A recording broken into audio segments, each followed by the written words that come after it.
Hello friends, कैसे हैं आप सभी। उम्मीद करती हूँ कि बहुत अच्छे हो। आप सभी की जो प्रिपरेशन है बहुत ही अच्छे से चल रही होगी। जैसा कि आप थंबनेल्स में देख ही चुके हो कि ये वीडियो जो है वो स्पेशल है रीड के स्टूडेंट्स के लिए। तो आज की इस वीडियो में मैं आपको कुछ छोटी छोटी बातें बताऊंगी रीड की तैयारी के लिए, जो आपको बहुत ही हेल्पफुल रहने वाली है और आपकी तैयारी में एक मील का पत्थर साबित होगी। ठीक है, यदि कि आप चाहे रीड फर्स्ट टाइम दे रहे हो, चाहे आप मतलब सेकेंड टाइम दे रहे हो, है ना। तो कुछ बातें जो होती है जो अक्सर हमें ध्यान में रखनी चाहिए, तो आज मैं कुछ उन्हीं बातों के बारे में बात करूँगी कि मेनली तो जो रीड प्री की तैयारी कर रहे हैं ये वीडियो उनके लिए स्पेशल रहेगा कि रीड की तैयारी करने में हमें कुछ चीज़ों का ध्यान रखना होना चाहिए कि कुछ बातों का हमें ध्यान शुरू से रखना होता है कि हमें ये जो तैयारी है वो किस तरह से करनी है, किन किन बातों पे हमें बहुत ज़्यादा ध्यान देना है या क्या क्या करना चाहिए। तो कुछ वो पॉइंट है मेरे पास जो मैं आप सभी के साथ शेयर करना चाहती हूँ। तो सबसे पहले बताना चाहूँगी कि देखो, सेल्फ स्टडी पे पूरा फोकस करना है आपने, है ना। मैंने लास्ट वीडियो में भी बोला था और आज भी कहती हूँ कि कोचिंग्स के चक्कर नहीं निकालने हैं आपने। आप सेल्फ स्टडी पर फोकस करिए और इसके अलावा यदि आपको कोई प्रॉब्लम आती है तो आप यूट्यूब की सहायता से अपना सिलेबस जो है, आपका सब्जेक्ट जो है उसको आप मजबूत कर सकते हैं। और इसके बाद में दूसरा जो है वो ये है कि आपको सही स्टडी कंटेंट का चुनाव करना है कि आप बहुत सारी किताबें इकट्ठी मत करिए। सिलेक्टेड किताब लीजिए, टाइम लीजिए, थोड़ा सा पहचान करके देखिए कि कौन सी बुक आपके लिए बेटर रहेगी। आप जिस भी टीचर को मानते हो उनसे आप डिस्कस करिए और एक सही कंटेंट का चुनाव करिएगा। और सभी सब्जेक्ट पे ध्यान देना है। ऐसा नहीं है कि आप सिर्फ अपने सब्जेक्ट पे ध्यान दे रहे हो या लैंग्वेज पे ध्यान दे रहे हो या आप साइकोलॉजी को कम ध्यान दे रहे हो। मतलब सभी सब्जेक्ट पे आपको एक अच्छे से पूरे सब्जेक्ट से ध्यान देना है कि मतलब आपके एग्ज़ाम ये मत सोच के तैयारी करना कि हमें सिर्फ 90 नंबर लेके आने, यानी कि हर चीज़ पे आपके फोकस और मतलब कंट्रोल होना चाहिए और सभी सब्जेक्ट में आपकी एक मजबूत तैयारी होनी चाहिए। शॉर्ट नोट्स बनाने हैं आपने, यानी कि शॉर्ट नोट्स किसे कहते हो आप। शॉर्ट नोट्स का मतलब ये होता है, देखिए कि जब भी हम कोई टॉपिक पढ़ते हैं ना तो वो टॉपिक हमारे पास होता है 5 से 7 पेज का होता है। तो शॉर्ट नोट्स का मतलब होता है कि उन 5-7 पेज के एक टॉपिक को आपने एक पेज पे करना है। मतलब आपको लगता है ना कि इस पेज पे ये इंपॉर्टेंट चीज़ें हैं, उन इंपॉर्टेंट चीज़ों को आपने लास्ट में क्या करना है, एक अलग रजिस्टर लगा लो, उसमें आपने शॉर्ट नोट्स बना के उसको अच्छे से लर्न करना है। और फिर बाद में जब रिवीजन करने की बारी आती है तो बार बार उसी को रिवीजन करो, साथ में रखो। बड़े नोट्स पढ़ लो, बड़े नोट्स पढ़ने के बाद में अपने शॉर्ट नोट्स को जो है बार बार रिवाइज करो और ये जब आपके एग्जाम पास में आ जाएगा तब आपको बहुत हेल्प करेंगे। और सिलेबस वाइज अध्ययन करना, यानी कि जो भी सिलेबस आपका है उस सिलेबस को अपने क्या करना है, अपने रूम में चिपका लेना है और सिलेबस के अकॉर्डिंग ही अध्ययन करना है। ऐसे नहीं कि आप सिर्फ गुप्तकाल पढ़ रहे हो तो साथ में चोल भी पढ़ लिया, कुछ और भी पढ़ लिया। नहीं, आपको ध्यान होना चाहिए सिलेबस को अच्छे से एनालाइज करना और उसके बाद में ही अपने टॉपिक को अच्छे से पढ़ना है आपने ना। और देखिए, कई बार क्या होता है ना, हमें कोई टॉपिक समझ में नहीं आता तो हम उसके लिए वीडियो देखने लगते हैं कि हम कोई वीडियो देख लेते हैं जिससे हमारे टॉपिक क्लियर हो जाए। और वीडियो देखने के चक्कर में हम हमारे 4-5 घंटे खराब कर देते हैं। कभी किसी टीचर की वीडियो देखते हैं, कभी किसी टीचर की वीडियो देखते हैं ना। तो ये नहीं करना है। आप एक अपना टीचर चुन लीजिए, कोई भी चुन लीजिए। जरूरी नहीं, मैं ये नहीं कहूँगी कि आप इसको चुनिए या उसको चुनिए। सारे टीचर आप खुद में बेस्ट हैं, आपको जो वहाँ पे अच्छा लगे। चाहे आप सुभाष चरण सर की हेल्प लीजिए, चाहे आप अवनी प्रकाशन सर जो हैं उनकी हेल्प, धीर सिंह सर हैं उनकी लीजिए। वो जीजीडी वाली क्लासेज है वो भी बहुत अच्छी है। सारे टीचर्स बहुत अच्छे हैं। तो आपको एक का चुनाव कर लीजिएगा, सभी को साथ में लेकर मत चलिए।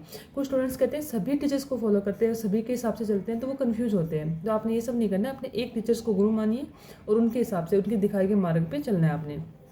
और इसके अलावा टॉपिक कंप्लीट हो जाता है ना जब आपका, तो उसके बाद में उसको एमसीक्यू का हल करके जरूर देखिए। जैसे आज आपने एक टॉपिक पढ़ लिया, उसके एमसीक्यू करिए, फिर नेक्स्ट टॉपिक पे आ जाते हैं, फिर उसके एमसीक्यू कर लिए, फिर नेक्स्ट टॉपिक पे आ गया। मतलब आपने 3-4 टॉपिक यदि हिस्ट्री के पढ़ लिए तो उनको फिर से रिवीजन करिए। आप किसी भी टॉपिक को छोड़िए मत कि आप किसी टॉपिक को पढ़ रहे हैं उसको छोड़ रहे हैं। छोड़ने की गलती मत करना, हर टॉपिक को आप जो है बार बार पढ़ें, ठीक है। ज़्यादा स्टडी मटेरियल इकट्ठा मत करिए। कुछ स्टूडेंट्स बहुत सारी किताबें इकट्ठी कर लेते हैं, तो आपको इन बातों का ध्यान रखना है कि स्टडी मटेरियल के ऐसे कमरे में डेकोरेशन हमने नहीं करनी है, हमने सिर्फ हमारा एग्जाम क्लियर करना है। तो उसके हिसाब से कम कंटेंट रखना, अपने मेज़ पे तो बिल्कुल साफ़ सफाई रखो और वही किताबें रखना जो इसकी आप अध्ययन कर रहे हो, है ना। और बाहर का कम खाना खाएं, ये थोड़ा सा मुश्किल हो सकता है आप सभी के लिए, क्योंकि आप सभी बाहर रह के तैयारी कर रहे हो। यदि तो बाहर का खाना मतलब कि फास्ट फूड से है तो फास्ट फूड कम खाइए, घर का हेल्दी खाना खाइए, चाहे दाल रोटी खाइए, बहुत हेल्दी होती है। लेकिन बाहर का खाना खा के यदि आप पेट दुखा लोगे तो 5-7 दिन आपके ख़राब हो जाएंगे। तो खाने पीने का, अपनी सेहत का पूरा अपने ध्यान रखना है। सेल्फ मोटिवेट रहिए, मोटिवेशन की वीडियोस देखिए। और जब आपको लगता है कि मोटिवेशन की कमी हो रही है, पढ़ाई में मन नहीं लग रहा, तो बस अपने बारे में सोच के देखिए कि आप नेक्स्ट ईयर खुद को कहाँ देखना चाहते हैं, तो खुद से ही आपको मोटिवेशन मिलेगा।